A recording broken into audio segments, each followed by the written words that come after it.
Live from the House of LeMay Makeup and Dressing Room. Here comes Amber. Stop what you're doing. Here comes Amber. She's just doing what she can. Here comes Amber. Cue the spotlight. Here comes Amber with 2 drinks in her hand. The matriarch of fashion, secrets to her glasses, you can't look away. Ask her, does she do it? There's really nothing to it. She's got that feminine yay. If you have a party, or if you're feeling naughty, call up the House of LeMay. Here comes your favorite gal. Here comes your queen. Here comes your talk of the town. And we're live tonight. The music starts playing. It's time for cabaret on Amber Live tonight.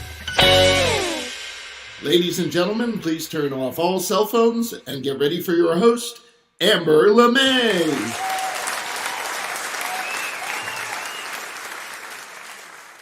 It's beginning to look a lot like Christmas.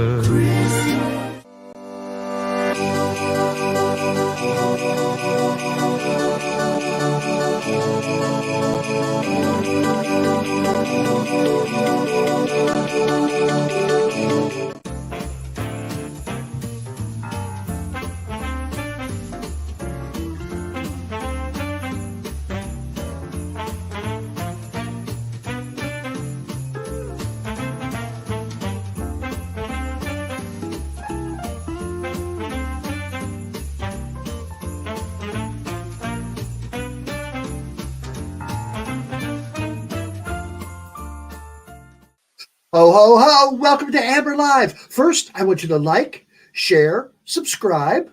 Thank you very much. Now, how is Santa connected to capitalism? We'll look at that in this week's news briefs.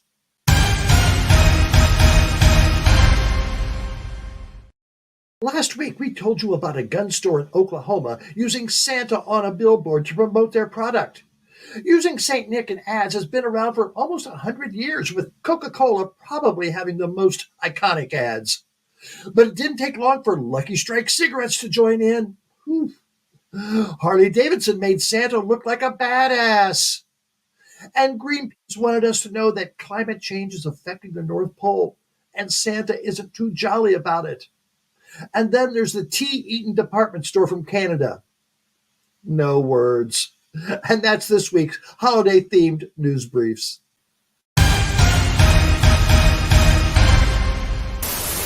So I'm on the hunt for a Christmas present for Amber, and she's not that easy to buy for. I don't know Amber's taste in music, but I'm guessing she doesn't play 45s anymore. I don't know Amber's taste in art. Art is so subjective. Jewelry. I see Amber wear a lot of jewelry, although this is expensive, and I love her, but not that much. Well, I guess I just have to keep looking. Hey, Russell, come on in. Yay, Amber. Happy holidays. Oh, my, we're getting close. We are getting close. And it is rushing by. I can't keep up with everything. No, that's for sure. All right, Russell, we've got another great show, and we have some new viewers tonight, so tell them the best way to watch the show. The best way to watch is always on YouTube, and that's because on YouTube, Amber is in full holiday HD. So go there and watch Amber, and that's at youtube.com/AmberLive. And there's also a chat room there, and all of our friends tend to go to the chat room and have a great conversation while watching the show. They can ask Amber questions, ask me questions, talk about what the guests are saying. It's a lot of fun. So join us on YouTube. And then after the show, check out our TikTok, our Instagram, Facebook, and even our incredible website. You won't believe everything that's up there. But remember, to watch, go to youtube.com/AmberLive. Yes. And while you're there, you can also do something else. Well, you can become a bustier, and that's easy to do, and there are 2 ways. One is right on the website. Use amberlive.tv and go to the donate button, and you can use your credit card there to make a donation to help us out, or just use Venmo. Go to Venmo at RJD Pro and send in your donation to help Amber roll over into the new year. We love all our bustiers, and we need your help to pay those bills that are coming in. And before the giving season's over, now's the time to make a great little donation or even a big donation to help out Amber Live. We'd really, really, really appreciate it. Okay, Russell, tell us about tonight's show. Oh my goodness, tonight's show, we have an incredible guest who is really an interesting person, and you wouldn't necessarily think that at first read of the beginning of his resume, but then it just gets more and more interesting as he goes on, and that's Andrew Seidel, and he is part of the Americans United for the Separation of Church and State. Perfect for a Christmas theme tonight. But he has a great deal of information. He's done some incredible work, and you're going to love what he has to say. Yeah. Oh my. You know, he talks about Christian nationalism, and we had a long discussion about that, which I found frighteningly interesting. For sure. It really is. It really is. And then he gets into a topic that you loved, which was January 6th, that he was part of, actually. So, he was part of the committee work. He wasn't there in person. That's true. I'm sure he's glad he wasn't there in person. I'm sure. Also, we've got some more Christmas memories of holidays past. We've got Rocco, Boog and Shoog, and maybe something else. I don't know. All right, here's Andrew, part 1. In March, West Texas A&M University President Walter Wendler canceled a student drag show organized by several campus student clubs, including members of the Secular Student Alliance. In an email to all students, faculty, and staff, President Wendler cited his personal religious beliefs and evoked God and Creator multiple times in his justification for canceling the student event. He also falsely likened drag to blackface, claiming that the art form is misogynistic, divisive, and void of human dignity. Well, last month, Andrew Seidel, a constitutional lawyer and vice president of strategic communications for Americans United for Separation of Church and State, visited that university to give an address to support the students suing President Wendler and to demonstrate that drag is not threatening and detail the dangers of Christian nationalism. Here's a clip of his presentation. A harmless drag show? Not possible.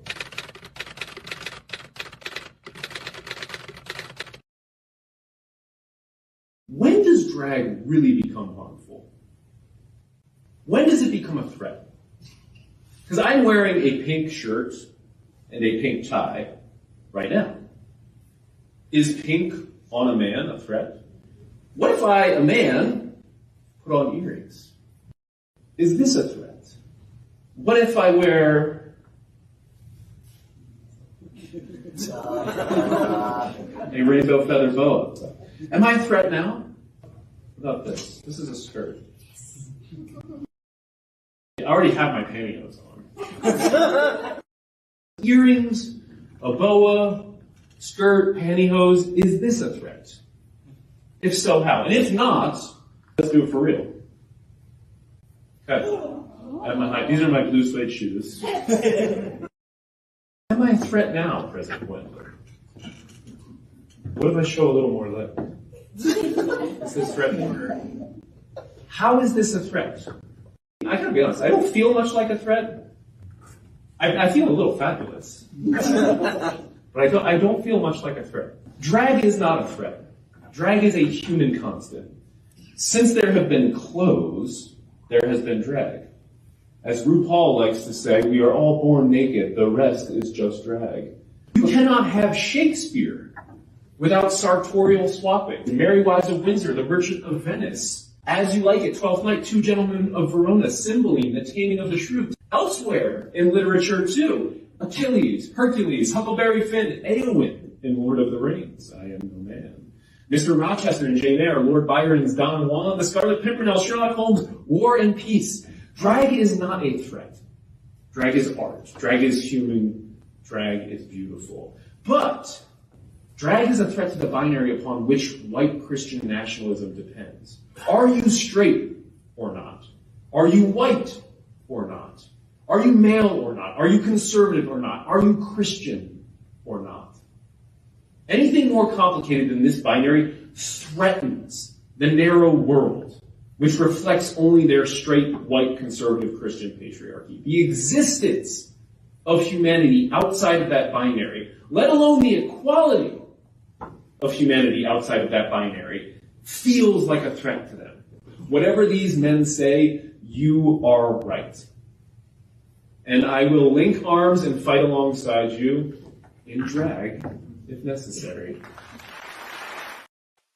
And we have the pleasure of talking with Andrew. Andrew, come on in.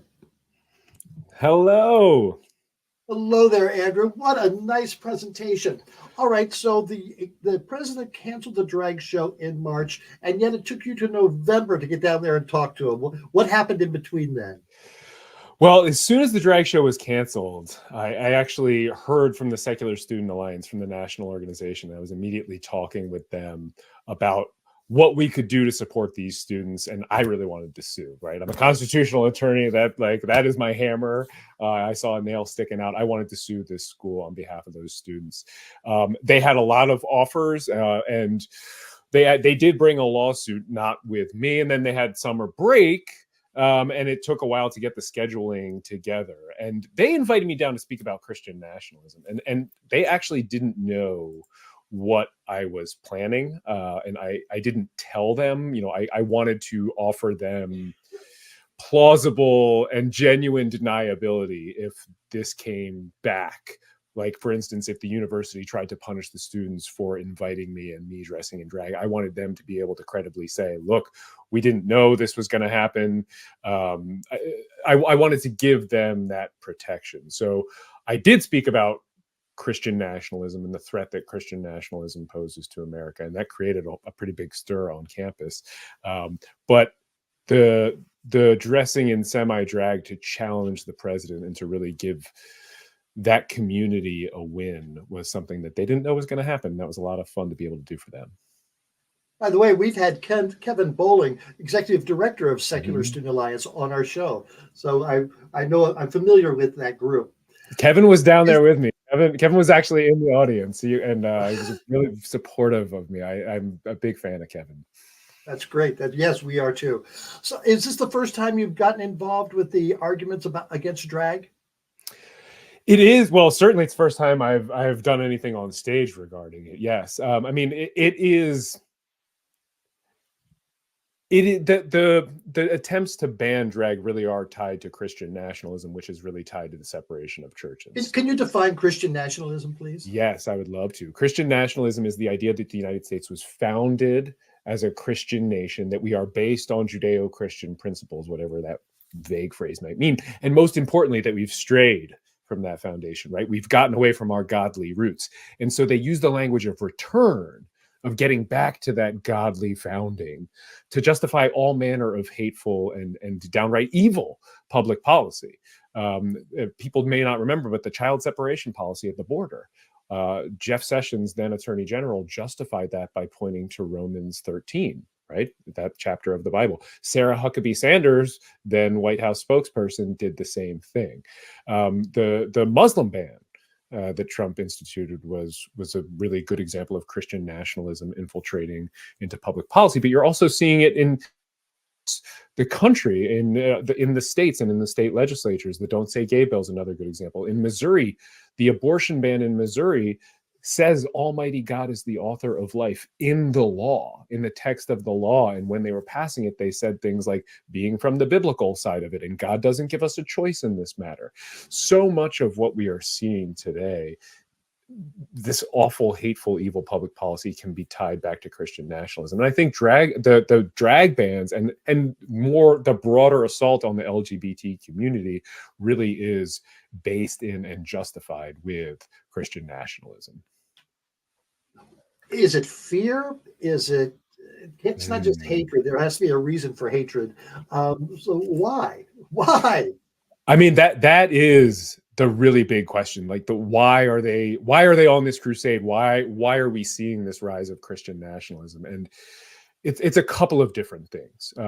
Changing demographics is one of the answers, right? Because nuns, N-O-N-E-S, right? Not N-U-N-S. Nuns are on the rise because Americans are leaving religion behind. Because we elected our first Black president, we have Black female vice president, because of marriage equality. Because every day we are closer to racial and gender and LGBTQ equality. And I think more specifically, and I touched on this in the talk a little bit down there, is they are so accustomed to seeing a narrow world that reflects only their straight, white, conservative Christian patriarchy, that the existence, let alone the equality of anybody else, feels like a threat to them. So the answer to why is, this is a backlash against equality realized. Conservative white Christian Americans' status as the dominant group in our society is threatened, and it has been for some time, right? They're losing the culture wars, which is this, I think, silly and sometimes harmful phrase that is meant to mask attacks on human rights. Their benighted ideas and ideology are unpopular. They're losing the privilege and the deference that they believe they are due. And we know that when a dominant group or caste in a society feels threatened, that it reacts or it overreacts by seeking ways to retain that status. And that is why we're seeing them turn to Christian nationalism. That's why we're seeing them turn to violent insurrection and attempting to overthrow free and fair elections, to tearing down democratic norms, to these so-called strongmen like Trump and DeSantis. And really, we know that, let me put it this way, as we realize the aspirational values that are implicit in we the people and equal justice under law and these other founding maxims, as we recognize that humans are human and worthy of rights, conservative white Christian America is dying a slow demographic death and rebelling. They are raging against the dying of their privilege. And so they declared war. And that is white Christian nationalism. Didn't wake up one morning and say, "Oh, I'm going to fight this cause." Tell me about the progress of where you started and how you got to where you are today.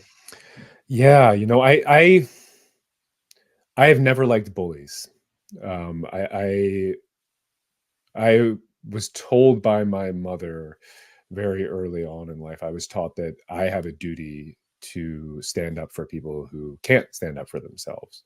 And she loves to tell all these stories of me in grade school doing just that. And it really has become, that is who I am. And Christian nationalists are religious bullies. And they are abusing the power of these secular government offices to impose their personal religious beliefs on everybody else, and especially on marginalized communities, and to victimize those people. And I am just not the kind of person who's going to sit by and let that happen. And when I decided I was going to go to law school, I wanted to use my law degree and my skills as a lawyer to stand up for those, to fight those same bullies. So that is kind of the space that I come from. And one of the things that I personally believe is that the separation of church and state connects to so many of the other issues that I care about. I mean, you've already heard me connect it to abortion, to LGBTQ rights, book bans. That so much of what I care about ties back to that wall of separation between church and state, and having that wall that is tall and strong and robust, and having government officials not abusing their power to impose their personal religion on others. Really, it's almost a panacea, right? It's not the silver bullet that can fix everything, but I think it is one of the closest things that we have. So by fighting for this principle, and fighting for that secular government, I'm able to fight for so many of the other issues that I care about. We see all across the world where right-wing extremists are being elected or causing trouble in other countries. Are they considered Christian nationalists as well? Yeah, certainly some of them are. I mean, Hindu nationalism is a problem in India, for instance. There are waves of religious nationalism that exist around the world, and Christian nationalism is certainly one of the more popular ones. And in fact, this wave of Christian nationalism that we are suffering right now is not the first that our country has survived. We have seen previous waves throughout American history. In my first book, The Founding Myth, Why Christian Nationalism is Un-American, really touches on some of those previous waves. We saw a wave in the 1950s when "In God We Trust" was put on our coins, was adopted as the national motto. We at the National Day of Prayer was adopted. The National Prayer Breakfast came into being. They put a prayer room in the Capitol, right? Like all of those things happened in this one wave of Christian nationalism in the 1950s that really kind of tied to some of the McCarthyism that was going on as well. But we've seen previous waves throughout American history. There was another one with the Civil War. There was one in pretty early on in the Republic. So, and each wave leaves behind kind of these relics that future waves can point to. So things like "In God We Trust" or "Under God" being added to the Pledge of Allegiance. And then you have these future waves like the wave of Christian nationalism we're suffering under right now, pointing back and say, see, we really are founded as a Christian country because of "In God We Trust," because of those disfiguring scars, when in fact we're not. So it's not new and it's not uniquely American, but it is in Christian nationalism is an existential threat to the American Republic. How did we survive back in the Civil War? That when it happened then and in the 50s, what stopped them or slowed them down? People standing up to them. I mean, that's really what it is going to take. And, we have to form these broad coalitions to relegate and push Christian nationalism back to the fringe whence it came. It is absolutely doable. We can defeat Christian nationalism, but we're going to have to do it together. So one of my friends, Chrissy Stroop, said something that stuck with me. She said, "Shared values matter more than shared beliefs." And that is absolutely true. And shared values matter far more when we as a nation face an existential threat like white Christian nationalism. So, my dream is to live in a country where the separation of church and state is valued by everyone, where we all understand that true religious freedom can only exist when there's a secular government. I want to live in a country where my nonprofit, Americans United for Separation of Church and State, is completely unnecessary. Our country's on fire, right? Our democracy isn't slipping away, it's being stolen. The republic is being strangled. And those of us who share those values of equality and justice and truth and fairness, we have to come together to stop the arsonist and the thief and the murderer. And that means fighting white Christian nationalism. That means fighting for an America where the separation of church and state is not just absolute, like JFK said, but valued. You're talking about how it's happening here in America amongst the politicians. Do you see an outside force from other countries? A lot of people are blaming TikTok for disseminating bad thoughts, as well as X and other stuff. How do we stop that? I mean, if anything, America is exporting Christian nationalism rather than the reverse, right? I mean, there is within this country, there is what we call at Americans United, we call it a $1 billion shadow network. And there are these groups like the Alliance Defending Freedom and like First Liberty Institute and Liberty Council and the Beckett Fund for Religious Liberty, and sort of this Orwellian word salad of groups that have millions of dollars, tens of millions of dollars, hundreds of millions of dollars in their budgets. And their goal is to create a society where conservative white Christian men, heterosexual men, are the special favored class and everybody else is a second class citizen. Their goal is to change the law so that it protects those white Christian men, but doesn't bind them. And the law binds everybody else, but doesn't protect them. Right? That is their true goal at the end of the day. And that is what all of the legal cases they bring are working towards, whether it's abortion or democracy or anti-LGBTQ bigotry or attacks on public education, or whether or not they're exporting that. We know, for instance, ADF has international outposts in Europe and in Africa, and they really try to push even more extreme policies in those foreign countries. Some of the kill the gays bills in Africa have been traced back to some of these shadow network organizations here in the United States that are pushing Christian nationalism here at home. And I mean, ADF is the biggest one of those. And to your larger point, the Speaker of the House, Mike Johnson, now second in line for the presidency, worked at ADF, worked at the Alliance Defending Freedom for years. And he worked at some of the other shadow network organizations too, including First Liberty Institute, and has been really tied in with the Family Research Council. And then sort of the granddaddy of Christian nationalist disinformation, a guy named David Barton, who's responsible for a lot of the myths and the lies about the United States being founded as a Christian nation. So to sum all that up, I think the problem of Christian nationalism has started here at home. And personally, I've found social media a really great tool for correcting a lot of that disinformation. Of course, more and more of it's easy to spread disinformation, and it's easy for it to spread on social media. But the really interesting thing about Christian nationalism is it's an entire identity that is based on disinformation, based on lies and myths. And that means that it is incredibly vulnerable, because if you can correct that disinformation with truth, with reality, you destroy that identity. And that's really why I wrote my first book, why I wrote The Founding Myth, to destroy all of the myths and the lies that underlie and that make up the Christian nationalist identity. What's behind it? Is it power? Is it money? I mean, they're grifting a lot of money. You're talking about, hundreds of millions of dollars. What are they getting out of it? Yeah, I mean, the ADF's annual budget is now over $100 million. But I mean, also power is one of them. And again, think of that end goal. Here's another way to put their end goal. Do we have a country of the people, for the people, and by the people?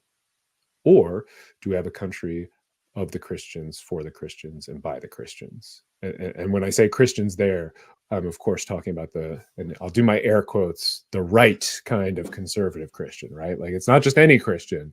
You got to be straight, you got to be white, you got to be conservative, you got to love the Second Amendment as much as you love Jesus, right? Like, that kind of Christian is who they are trying to elevate and protect and steal this country for.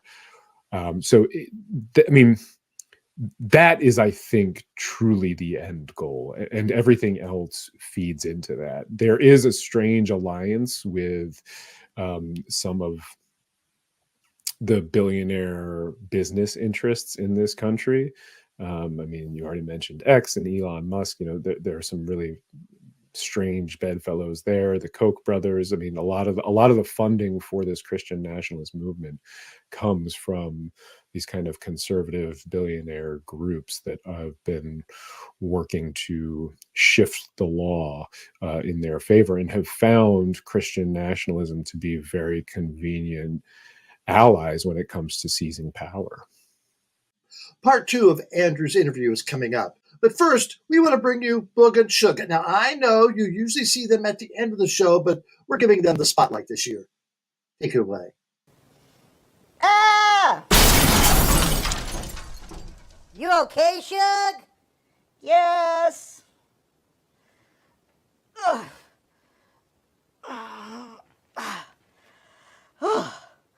Boog, why are you up here on this dangerous icy roof in the cold? Because Christmas is coming! Most people celebrate Christmas inside a warm house. By the Yule log, drinking eggnog, and singing with friends and family. Well, I'm not most people. No, you are not. One of my favorite Christmas carols is about the rooftop, so I want to sing it up here. Okay, then. Let's sing it. And then, let's go get some eggnog to warm up. Up on the rooftop, reindeer paws, out jumps good old Santa Claus. Down through the chimney with lots of toys, all for the little good of girls and boys. Ho, ho, ho, who wouldn't go? Ho, ho, ho, who wouldn't go?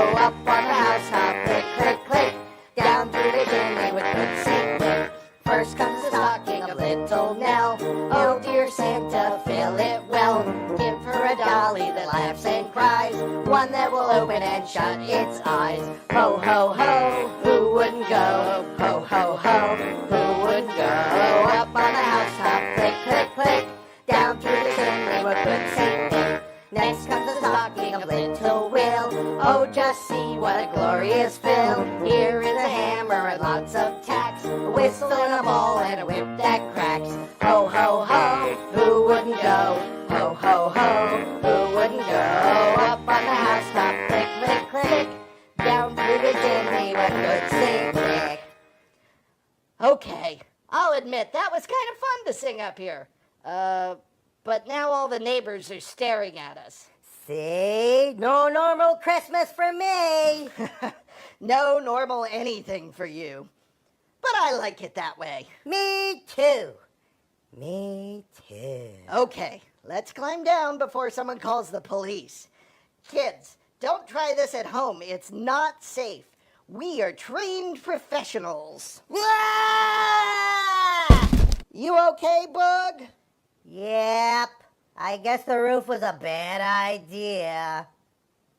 Thanks, Boog and Shoog. We've got another piece at the end of the show. Russell, come on in. Hey, you gotta love those two little blue guys. They're crazy.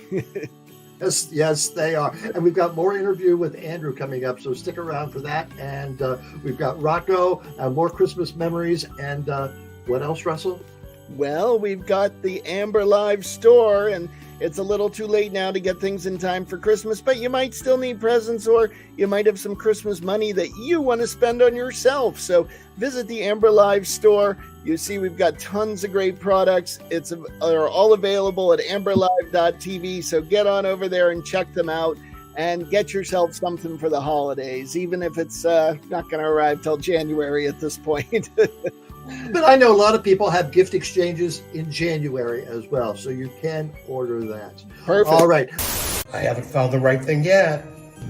How about an ice bucket? I could see Amber using an ice bucket. How about Christmas ornaments? Could I go wrong buying her Christmas ornaments? Shot glasses. I remember somebody told me she collects shot glasses. These are fun. Although she'd probably rather have the cocktail shakers. I can't believe how difficult this is. Jeez Lou. Let's get back with that interview with Andrew. We saw people reacting in the midterm elections. There was supposed to be a big red wave, but it wasn't, because people came out thanks to the taking away of Roe versus Wade. That prompted people. Do you see that interest or that activism waning, or do we need something else to get us going in 2024? No, I don't see it waning, really. The Founding Myth came out in 2019, and with that subtitle, why Christian nationalism is un-American, I had to spend a lot of time in 2019 explaining to people what Christian nationalism was and why it was a threat. And I have found that I do not have to do that anymore. This is a term and a movement that has entered the mainstream.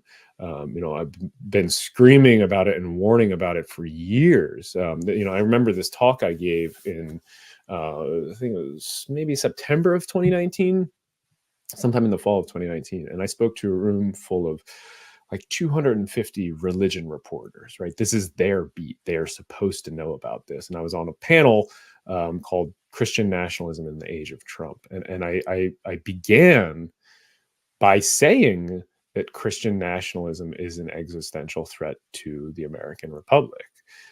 And nobody took it seriously. I mean, these are the people who are supposed to know better than anybody and be dialed into this kind of thing. And now you're seeing story after story, not just about Mike Johnson's Christian nationalism, but about the threat Christian nationalism poses to American democracy, all of this. And it's finally like the country is finally waking up to this problem and to this threat in a very real way, and connecting it to a lot of the other issues that they care about, from abortion to education, to LGBTQ equality, to women's rights, you name it. I mean, Christian nationalism is behind a lot of the regressive elements in our politics and in our society too. So I don't think that the activism is waning. I think there's a thirst to recover what we've lost and to continue to push for more. And the fact of the matter is that Christian nationalists are not going to stop. There is no amount of power or privilege that is going to satisfy them. They will not stop. We have to stop them. Are you optimistic? I am. I'm nervous, but I am optimistic. I do think the upcoming election is very scary and terrifying, and I hope everybody listening is doing all they can to support democracy and stand in the face of authoritarianism and fascism.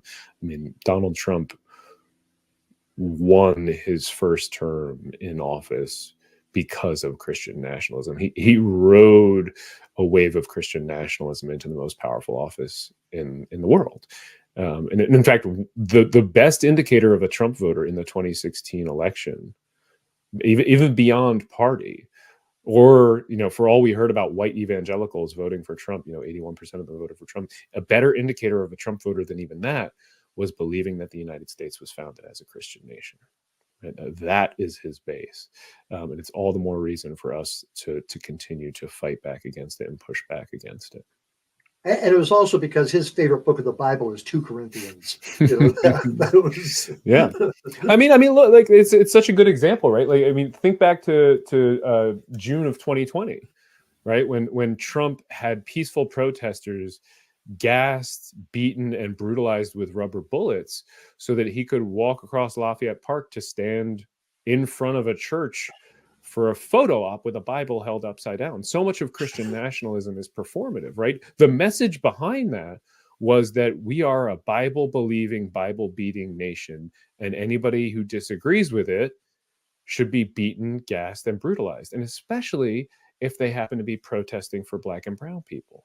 Right. I mean, it was like almost a perfect encapsulation of white Christian nationalism. Violated, all 6 rights protected in the First Amendment, and harkened back to some of the worst aspects and scenes in American history. And it is really just this perfect vignette of what white Christian nationalism in America is. Onward, Christian soldiers. Mm-hmm. Mm-hmm. Well, you mentioned that you spoke in front of a panel. Another panel you spoke in front of was the J6 committee. How did you get involved with that? So this is a little bit of a long story, but I think it's so important. Is I'm sure, like everybody there, you remember where you were on January 6th, and I was at home working, and I had YouTube up on my phone, MSNBC Live, watching the insurrectionists storm into the Senate. And there's an MSNBC reporter up on the balcony filming, and did a shot into the well of the Senate, and I saw one of the protesters come into the room, and they were carrying a Christian flag. Right? Carrying the Christian flag on the floor of the U.S. Senate. Onward, Christian soldiers, right? I mean, it was... And at that moment, I realized how important it was going to be to tell the world of the role that Christian nationalism played in the January 6th insurrection. And so from that day, I started cataloging it, reading everything I could, watching every video I could, talking to photographers who were there, going through all the footage that existed, going through all the photos that popped up. And initially, I was going to write, it was going to be an epilogue for The Founding Myth before my second book came out, American Crusade. So, and I was talking with my publisher, and they were like, you have about, a couple hundred words for your epilogue. And I said, oh, no, I need like 30,000 words. And that's insane. For people who don't know, like a novel's maybe like 70 or 90,000 words. So like I I wanted half a novel to go on to as my epilogue, and my publisher was like, yeah, no, we're not giving you that. So I had all this extra stuff that I wanted to say, and all of this extra stuff that was out there. So I reached out to my friend Amanda Tyler.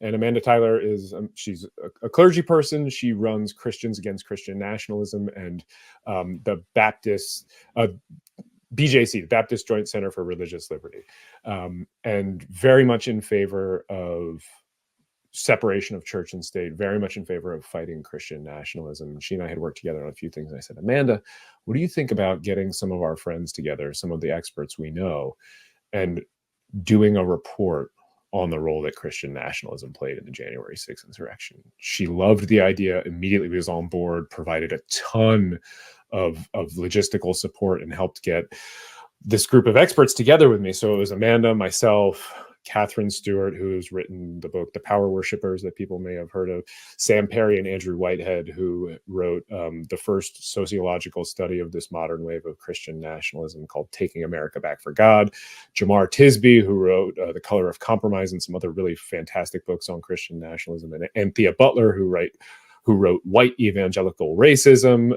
Right, so all these experts who contributed to this report, and we each kind of wrote our own sections, and my sections focused on the lead up to January 6th and what happened that day, and all of the very, very clear evidence for Christian nationalism that day. And what we learned was that Christian nationalism created the permission structure that gave the insurrectionists the moral and mental license that they needed to attack our government and attempt to overturn a free and fair election. And the evidence for this is overwhelming. I mean, it's indisputable. It's so clear. The attackers told us loudly and repeatedly what they believed and why it justified the attack. I mean, they told us about their Christian nationalism. And the point we were trying to make is that we ought to listen to them, because if we ignore the ideology that justified this attack in their minds, we are inviting future attacks. Again, because Christian nationalism is an existential threat to the American Republic. So we put together this report, we published it, and the committee, it actually aroused congressional interest. So when we launched the report, we heard from a few members of Congress who asked us questions. Some of them even came to the launch of the report.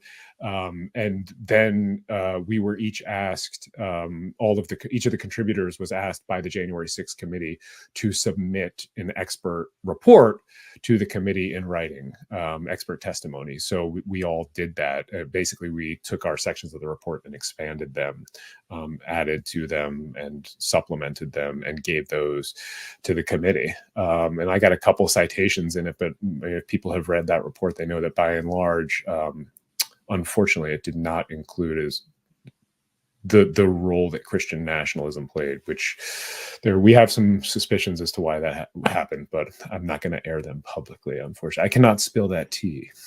Okay. So were you asked to come in person or just submit the written work?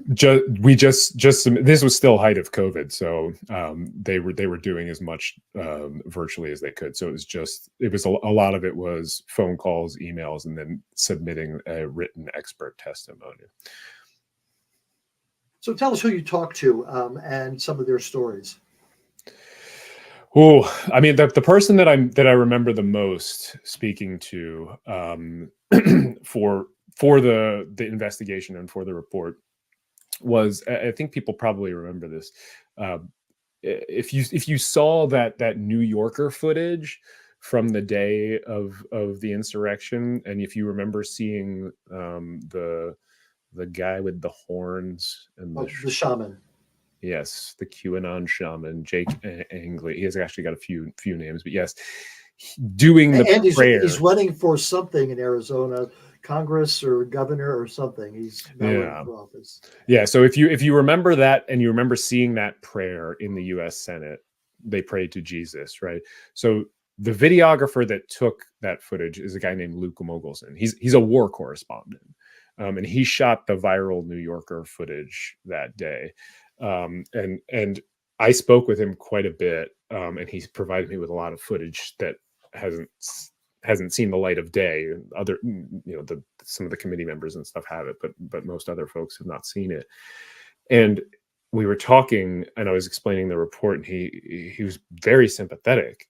And I include his quote in the report because he said something like this. He said, "The Christianity was one of the surprises to me covering this stuff, and that it's been hugely underestimated." He said the Christian nationalism that you talk about was the driving and unifying force of all of the disparate players there that day. It's really, and then the final quote that I think is pretty close to word for word is, "It's really the Christianity that ties it all together." Right. So that's the guy who was literally there on the ground with these people saying Christian nationalism was the unifying force from all of these different groups on the ground that day. And I mean, it really was, you joked about onward Christian soldiers, but there's video of them singing the battle hymn of the Republic, glory, glory, hallelujah, in the rotunda of the U.S. Capitol, as some of them are holding Bibles up just after they got done having a little prayer circle. I mean, it really was, there's videos of them telling us after the fact, like explicitly telling us that they were there to claim the building for Jesus. The prayer that the QAnon shaman gave in the Senate was about patriotism and Jesus and restoring the nation, and he ended it in Jesus's name. And then I was able to identify a number of the people who participated in that prayer. And one of those guys gave an interview later, and he talked about the prayer, and he said, quote, "We consecrated it to Jesus." He means the Senate building, right? "We consecrated it to Jesus. That to me is the ultimate statement of where we are in this movement." Right? He's right.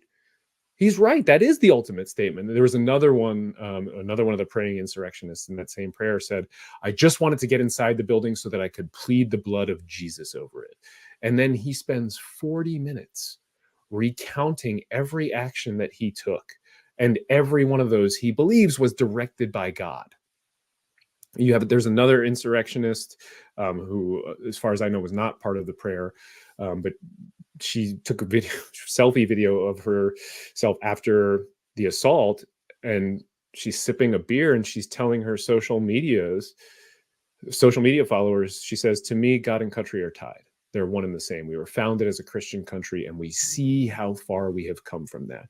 We are a godly country. We're founded on godly principles," right? And think back to earlier in our conversation, the idea that we're a Christian country and that we've slipped from those founding principles. That is the central tenet of Christian nationalism. So, I mean, even aside from the crosses and the flags and the signs that were so very, very clear, I think a lot of, they wrote "In God We Trust" on the gallows that they had there that day, right? Like, it was all very, very clear, but they also told us about this. And that report is available for free. If you go to the Baptist Joint Committee website, you can get a copy of it, BJC online, or just type in, January 6th Christian Nationalism Report. It should be the first thing that pops up. And anybody can go read it and see the evidence for themselves. Well, Andrew, fascinating story that you tell. Frightening story, and fascinating. Yes, it is. But I agree with you. There is optimism. We just have to share the word, speak louder than they do, and gather our own soldiers to fight them. So thank you so much. It was my pleasure. Thank you so much for having me on. Thank you. Thank you, Andrew. Whenever the House of LeMay would make appearances during the holiday season, whether it be in nursing homes, yes, we did, whether it be private parties or our own special Beaver Pond Christmas shows, there was one song that was requested from me all the time. So we're going to bring that to you now, followed by Jack. Stick around. Christmas in jail, Christmas in jail. I had a little too much to drink. I couldn't post bail, had to pee in the pail, and I spent New Year's Eve in the clink. I was in the wrong lane, feeling no pain. Zoomed my car to 75, ran right into you can guess who, and they say I'm lucky to be alive. Merry Christmas, Happy New Year. They were singing in the street while Lucy Belle's fixing my Christmas turkey. They gave me bread and water to eat. Oh, Christmas in jail, Christmas in jail. I wore my pumps out pacing the floor.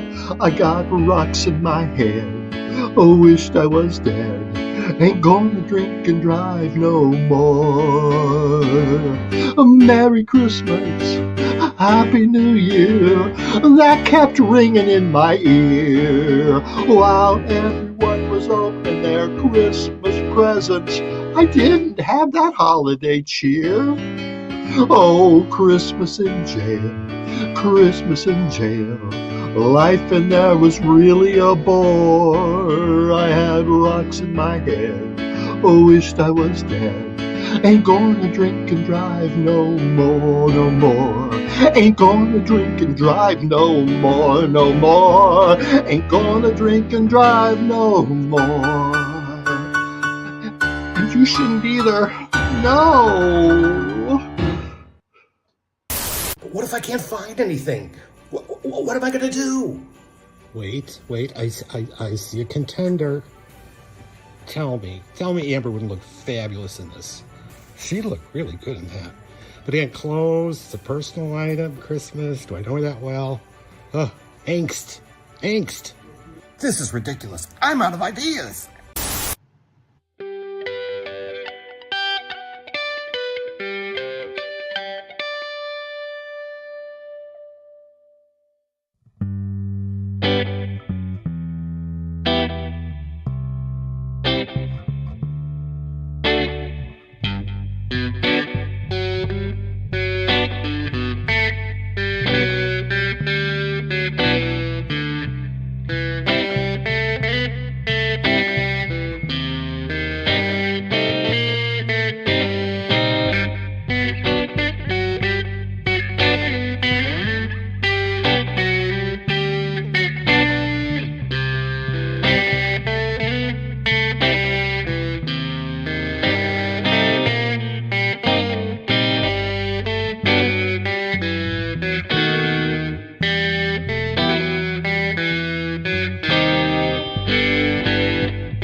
Wasn't that nice? Thank you, Jack. Now, we all have our favorite Christmas recipes, and Lucy Belle has one of hers too. Lucy Belle, tell us about it. Bitchin' in the Kitchen with Lucy Belle. Hey everybody, Lucy Belle LeMay here, the reigning queen in Beaver Pond, coming to you from the hot damn trailer park in Beaver Pond, Vermont. That's right, with another episode of Bitchin' in the Kitchen. Oh, happy holidays. Oh, well, you know, we cannot start Bitchin' in the Kitchen without a cocktail. So today, our cocktail is a Yule log. So all we need is some eggnog and some Fireball whiskey. So it calls for half an ounce of Fireball whiskey. You just pour in whatever you think you would like, and maybe a little bit on the side. Mmm. Mmm. Mmm. Oh, that's so good. Much better than last week's recipe for a cocktail at the beginning. Oh. Now, today, I'm going to show you a recipe for another no-bake cookie, but it is not for children, and it's called bourbon balls. Now, for your bourbon balls, you will need, let's see here, you'll need 1 cup of finely vanilla wafers chopped, and then you get 2 cups of confectionery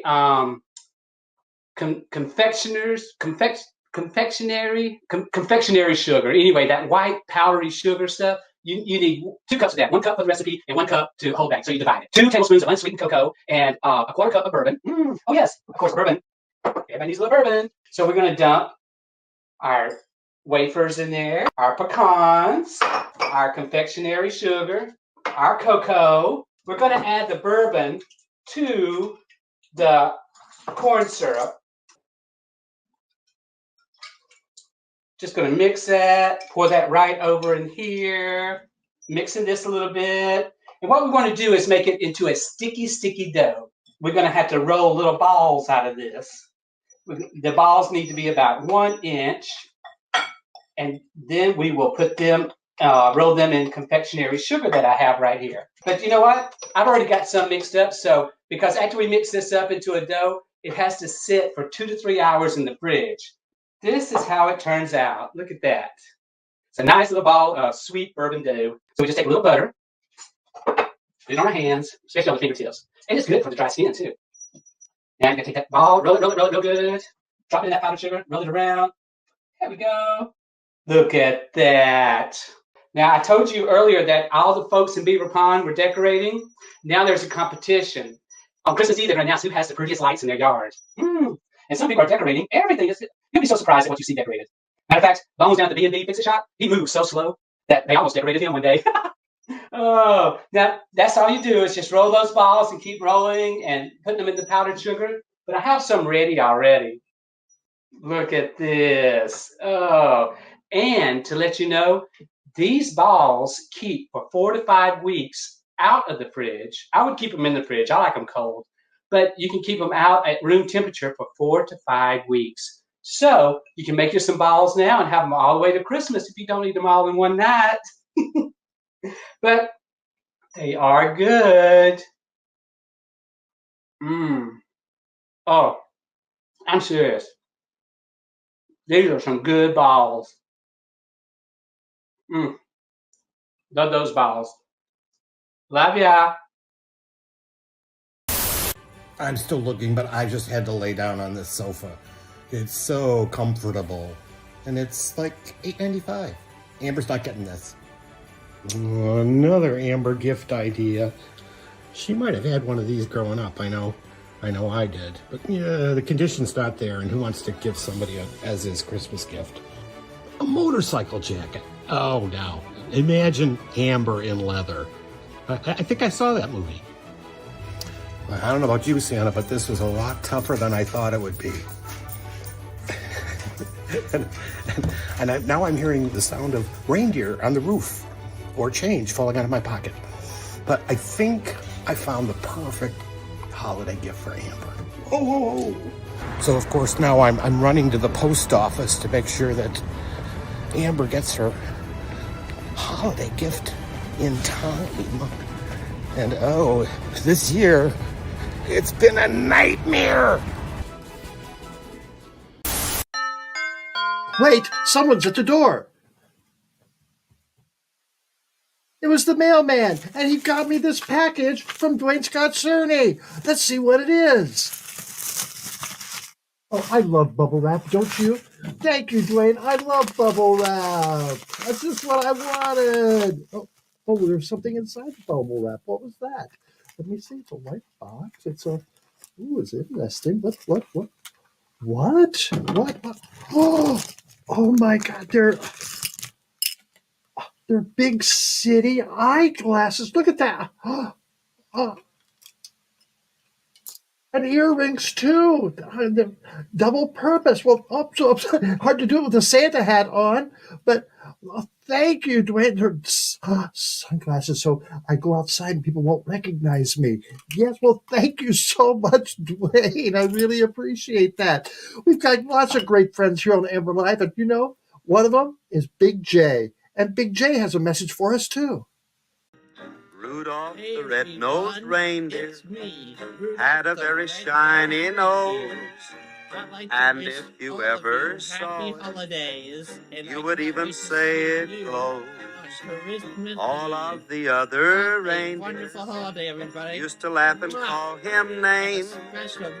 They never let poor Rudolph join in any reindeer game.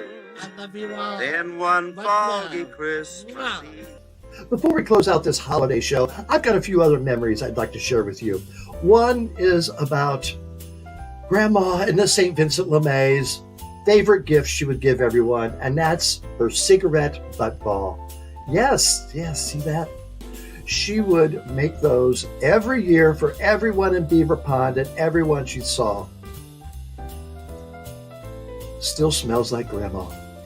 And one of my cherished gifts is from Lucy Belle. And Lucy Belle made this okra angel. It's made on a piece of okra, and you hang it on your tree. Thank you, Lucy Belle.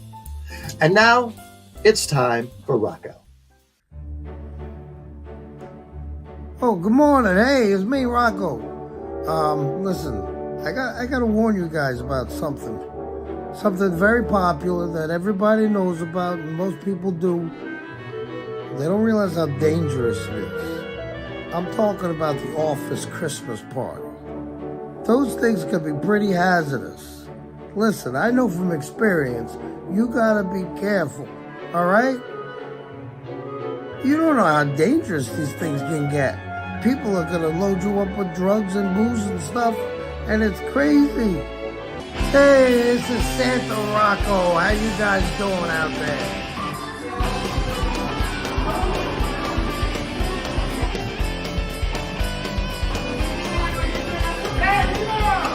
Here going!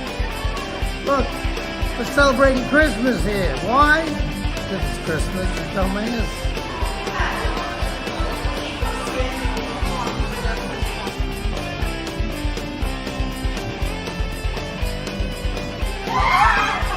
Oh! See all these people and snowmen and fire and shit? We don't mess around, that's all I'm saying. Wait, what was I saying? Oh yeah, the office Christmas party. Go there, be prepared for death, destruction, mayhem, people out to get you, people who want you to have fun and stuff. But don't listen to them, because they're really just going to load you up with booze and drugs and sex and all this other crazy stuff that's got everything to do with Christmas, but nothing to do with your own sense of stability. Because you're going to go to bed being like, what the hell happened? And you're going to go to the office the next time, and people are going to look at you and say, you know what you did? And you're going to be like, no, I don't. And they're going to be like, it's all over YouTube and stuff. And then you're going to be like, ah, shit, this is what I didn't need. But, you know, it's Christmas, so that stuff happens. Anyway, Merry Christmas. Take your brioski. Go back to bed. Love that, Rocco.